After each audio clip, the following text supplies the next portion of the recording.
On this vote, the yeas are 415 and the nays are 14. The bill is passed. Keep your radios locked. Are you mad or nah? Big mad, little mad. It makes me real mad. I'm gonna say or nah. I'm pissed to the max. Oh yeah, it makes me very angry. Yep to the yep. You already know what time it is. It's your girl P.O.C. I'm back in these Philadelphia streets speaking with community residents, asking, with everything going on, the U.S. House and the U.S. Senate decided to pass the Juneteenth National Independence Day Act while still unable to agree on strengthening voters' rights as well as advancing police reform. So I hit the streets of Philadelphia to ask community residents, are they mad or not?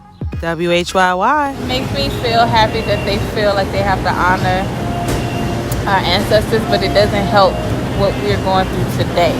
It's like giving a nod for me, saying that, okay, we acknowledge that you went through this, but it doesn't give any type of acknowledgement of what the consequences of slavery and systematic racism has impacted us and how it still impacts us. So no, it does make me, yes, it does make me angry.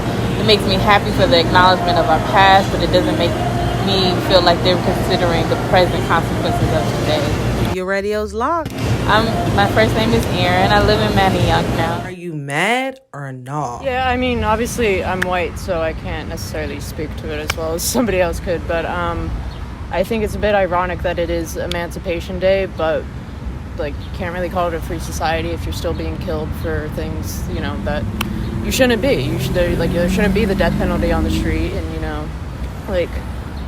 it's hard to say that you live in a free society when everybody in that is not free and not given equal opportunity and equal treatment and stuff like that. And it's the same way that I feel about Pride Month, for example.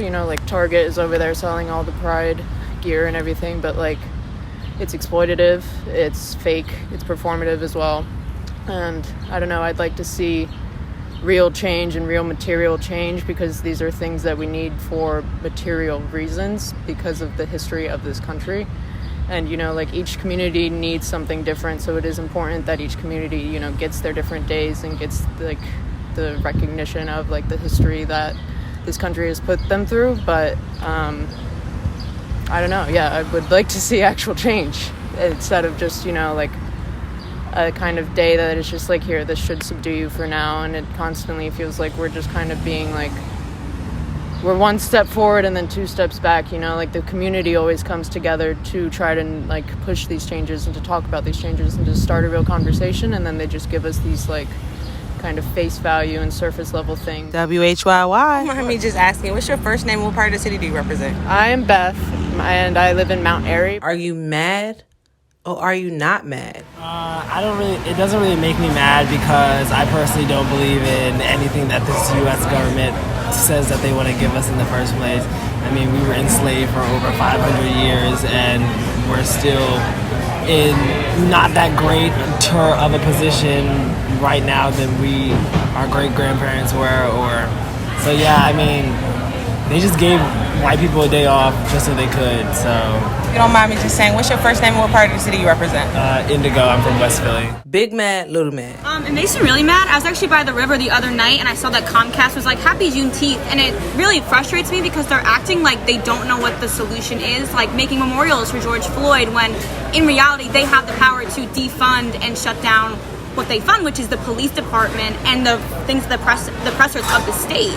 So they're acting like, oh, we've made all this progress. In reality, progress hasn't even really started. And the ways that the pressers are still there with guns and money. Biden has actually asked for even more money than Trump or Obama ever has for the funding of the police, showing that everything they say is just whitewashed court law. And if you don't mind me just asking your first name and what part of the city you represent? My name's Talia, and I live in North Philadelphia. Tune in. 90.9 FM. Are you mad or nah? Follow Revive Radio, Facebook, Twitter, and Instagram at Revive_POC. But y'all want to make Juneteenth a holiday? What?